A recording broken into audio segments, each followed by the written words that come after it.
बिस्मिल्लाहिर्रहमानिर्रहीम, अस्सलाम वालेकुम। देखिए, फाइनली ये सारे के सारे यूरोपियन लीडर्स जो कल समिट के अंदर आए थे, इन लोगों ने फैसला कर लिया है कि दुनिया को आखिरी और तीसरी जंगे अजीम में धकेलने का। वो मामला क्या है? और ट्रम्प के खिलाफ तो ये ऐलान जंग है ही है, लेकिन जो सबसे अहम डेवलपमेंट हुई है वो है ये जो शख्स आपकी स्क्रीन पर आ रहा है, डगलस मैकग्रेगोर। आप जानते हैं कि ये यूएस की इंटेलिजेंस एजेंसीज का बहुत बड़ा ऑफिसर रहा है, कर्नल के रैंक तक था और ट्रम्प का एडवाइजर था। दुनिया भर के अंदर डिफेंस एनालिस्ट में इसका टॉप नंबर है। इसकी यानी आप समझ लें इंटेलिजेंस लेवल पर इसकी जो मालूमात है वो बड़ी कमाल है। उसने अब सारी दुनिया में जो ऐलान किया है, अब जो पेंडोरा बॉक्स खुलेगा वो ये सारे यूरोपियन लीडर्स पर आएगा।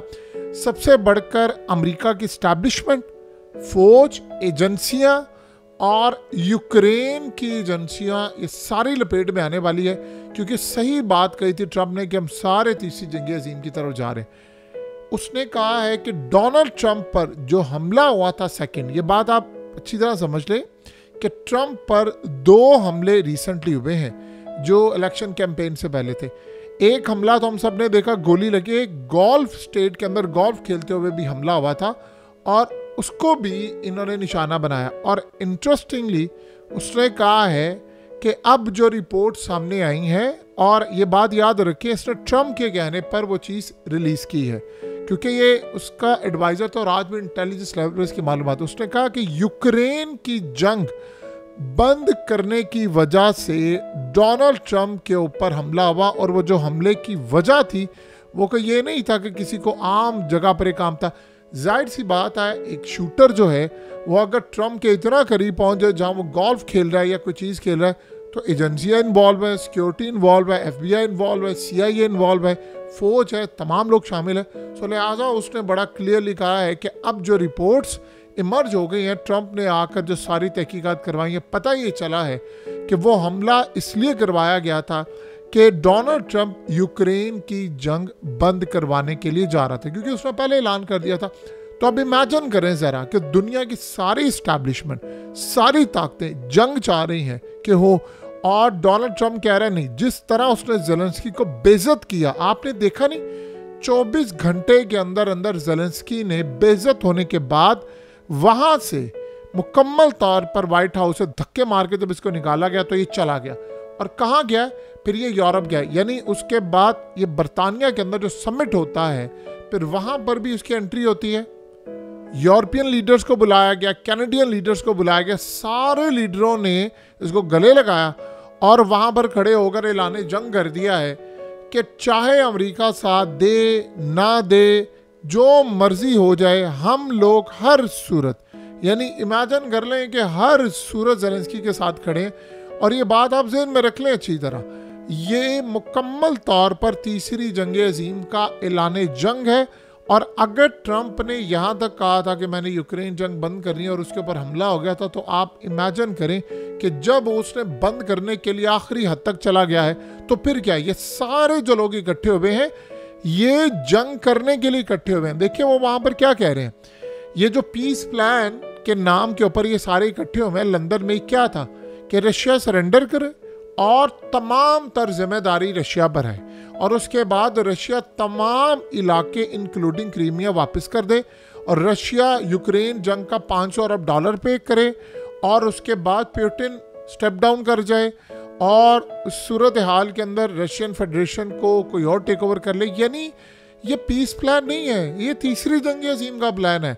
आप जी कह रहे हैं जी वहाँ पर जी शराइत जो होंगी, यानी आप सोचें ट्रम्प ने कहा मैं जंग बंद करवाना चाह रहा हूँ, ये मेरी शराइत है, और ये आगे से क्या कहते हैं, शराइत होंगी लेकिन हमारी नहीं। शराइत क्या? पुतिन स्टेप डाउन कर जाए।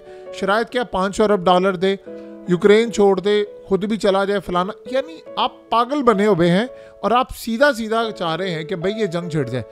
अब आज के बाद डोनाल्ड ट्रम्प की ज़िंदगी को कितना ख़तरा होगा, यहाँ से आप अच्छी तरह अंदाज़ा लगा सकते हैं कि कितने बड़े पैमाने पर ये लड़ाई अब आसमान पर पहुँचने वाली है। ये क्विकेस्ट प्लान है तीसरी जंग अजीम शुरू करने का। ट्रम्प बार बार यही बात कह रहा है, बार बार यही कह रहा है कि मामला होने के लिए जा रहा है। अब आप ये सोचें इन सब ने मिलकर क्या कहा। इन्होंने कहा हम एड देंगे, मिलिट्री एड देंगे, और रूस पर पाबंदियां लगाएंगे और यूक्रेन तमाम इलाके वापस लेगा रूस से। और इस डील के बाद हम लोग मुकम्मल तौर पर यानी हथियार देंगे इसको, और बरतानिया तमाम दूसरी कंट्रीज के साथ मिलकर यूक्रेन की मदद करेगा। और उधर आप ज़ेलेंस्की देखिए क्या कहता है कि मेरा मिशन है कि नेटो की मेंबरशिप दिलवाना। अब इन लोगों ने फैसला क्या किया है कि ट्रंप अगर इस सूरत हाल में पीछे हटता है, ठीक है, हट जाए, अमेरिका पीछे हट जाए, और उसके बाद हम यूक्रेन को नेटो की मेंबरशिप दे देते हैं, और अक़वाम मुत्तहिदा से भी अमेरिका हट रहा है, तो फिर उसके लिए गुंजाइश पैदा करते हैं। तो आप ये सोचें कि उसने ऑफर क्या की है। ये कहता है, ज़ेलेंस्की कहता है कि नेटो की मेंबरशिप मिल जाए, मैं इस्तीफा देने के लिए तैयार हूँ। सबसे पहली सूरत हाल ये है कि भाई तू लीगल प्रेसिडेंट ही नहीं, इस्तीफा तूने क्या देना है, तू तो प्रेसिडेंट की टर्म तेरी पूरी हो चुकी है, तो तू तो यहाँ से निकल। अब ये सारे जंग की तरफ लेकर जा रहे हैं। अब आपको समझ आई क्यों ट्रंप का चेहरा लाल सुर्ख हो गया था जब उसने ज़ेलेंस्की को कहा कि तू तीसरी जंग अज़ीम की तरफ मामला लेकर जा रहा है जिसमें अरबों लोग मारे जाएंगे, और तुम्हारी इस हरकत की वजह से ये होने जा रहा है। अब आप बताइए कि बाकी मामला क्या है, यूरोप खड़ा हो रहा है कि नहीं। और दूसरा जो सबसे अहम बात ये है कि डोनाल्ड ट्रंप इस वक्त निशाने पर है उन ताकतों के जिन्होंने इन सबको इकट्ठा किया है बरतानिया के अंदर कि आप ये जंग करें, और आपने जंग करनी है। जब दुनिया में मामला ये तय हो रहा है कि जंग नहीं होनी, मुज़ाकरात होने हैं और इस जंग को ख़त्म करें, अब आप बताएं बाकी मामला क्या है। ये जो सारे का सारा मसला खड़ा हुआ है, फिर उसके बाद देखिए एंड क्या होगा। यूरोप खड़ा हो जाएगा, यूरोप की कई कंट्रीज अमेरिका के साथ है, इसने टूट जाना है, ये ज़्यादा देर अब सर्वाइव नहीं कर सकता। ये अब जो रिपोर्ट सामने आ गई है कि जी ट्रंप पर हमला भी इसलिए हुआ था। अब आप ये सोचेंगे अगले लेवल पर जाए, यूरोप की कई कंट्रीज हो जाएंगी पीछे। एक चीज़। नंबर 2 सूरत हाल ये है कि ये लोग मुकम्मल तौर पर खड़े हो रहे हैं कि ट्रंप के खिलाफ हमने जाना है और ये हमारी ताकत ख़त्म करने के लिए जा रहे हैं। फिर क्या होगा, पुतिन लड़ाई करेगा, फिर देखिए मिसाइल तो लगेंगे, आप हिट करेंगे, आपको तबाही का सामना करना पड़ेगा, आपको चीज़ों का सामना करना पड़ेगा, ये तो नहीं रुकने वाला। तो अगला मरहला जो आने वाला है वो इससे 1000 गुना ज़्यादा बड़ा और भयानक मामला है कि बरतानिया की अब जंग भी खड़ी हो जाएगी यूरोप के तमाम लीडर्स की। देखिए मिसाल के तौर पर ट्रंप ने क्या कहा, उसने कहा जी मैं ये जो क्रिप्टो करेंसी है और ये बिटकॉइंस हैं, ये अब मैं अमेरिका के रिजर्व में लेकर जा रहा हूँ। और उसके साथ अब जाहिर सी बात है दुनिया के अंदर भूचाल मचा है, बिटकॉइंस और ये वो डाउन थी, अब वो उनको बूस्ट मिलेगा। दूसरा जो अगला मरहला है वो ये इंडिकेट कर रहा है कि आने वाले दिनों में देखिए मैक्सिको पर भी टैरिफ है, कनाडा पर भी है, यूरोप पर भी है। तो ये सारे मिलकर क्या करने जा रहे हैं, ये एका करने जा रहे हैं कि एक बड़ी लड़ाई हम करेंगे। उस लड़ाई के अंदर हमने अमेरिका को रगड़ देना है, किसी सूरत छोड़ना नहीं है। अब वो क्या चाह रहे हैं, वो ये चाह रहे हैं कि ठीक है, अब ज़ेलेंस्की देखिए कैसा मक्कार इंसान है कि उसने देखिए जो ताकतें पीछे बैठकर इनको कंट्रोल करती है, मैनेज करती है, उन्होंने कहा है ज़ेलेंस्की को कि तू बेशरम हो जा, तूने हार नहीं माननी। इनको कहा है कि तुम लोग ये कह दो कि अमेरिका के बगैर तुम लोग मदद करोगे इनकी। अब अमेरिका के बगैर मदद जब ये होगी तो जाहिर सी बात है अमेरिका तो पीछे हट जाएगा, तो फिर उसके बाद ये लोग होंगे और हमला होगा। ट्रंप ने क्या कहा है, उसने कहा मिनरल जो हैं जब मुझे मिल जाएंगे यूक्रेन के तो मेरे लोग वहाँ पर होंगे, जब मेरे लोग वहाँ पर होंगे तो फिर जाहिर सी बात है फिर तो रूस हमला नहीं करेगा, और अगर हमला करेगा तो फिर अमेरिका से जंग होगी। तो मैं एक ऐसा प्लान लेकर आया हूँ जिससे यूक्रेन भी बच जाएगा, हम जंग में अमेरिका कूदेगा भी नहीं, और इस सारे मामले पर हालात इस तरफ चले जाएंगे कि हम बिल्कुल आखिरी दमों पर अब यूरोप की जंग देख लेंगे, यूक्रेन की जंग ये शुरू हो जाएगी। और इसके साथ ये सारे देखिए अमेरिका अभी तक रोक रहा है ना कि यूक्रेन को नेटो की मेंबरशिप नहीं मिलेगी। जब अमेरिका को निकाल देंगे और सारे कहेंगे कि ठीक है जी नेटो, अगर नेटो तर्ज की एक फौज बना लेते हैं तो यूरोपियन फौज होगी और उसमें हम यूक्रेन को शामिल करते हैं, देन व्हाट नेक्स्ट क्या होगा, फिर तो और स्ट्रिक्ट मिसाइल मारे जाएंगे, फिर तो पुतिन के पास ऑप्शन कोई नहीं है, वो न्यूक्लियर मिसाइल भी मारे जाएंगे। तो बताइए क्या ट्रंप गलत था जब वो ज़ेलेंस्की के ऊपर बरस रहा था कि बेशरम इंसान तेरी वजह से अरबों लोग मारे जाएंगे। एक बंदा, देखिए एक बात समझे, ये एक बंदा नहीं, इसकी कोई औकात नहीं है।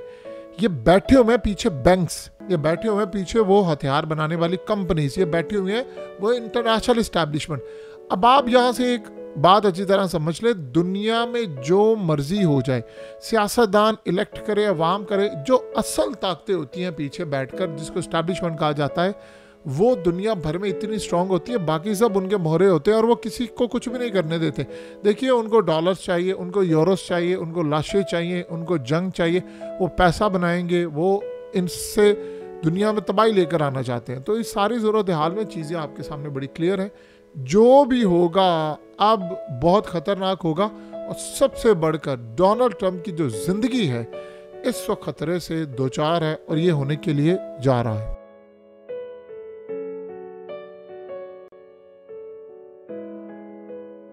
हकीकत टीवी को सब्सक्राइब करना मत भूलें, वीडियो को लाइक करें, शेयर करें और कमेंट सेक्शन में अपनी राय का इजहार ज़रूर करें।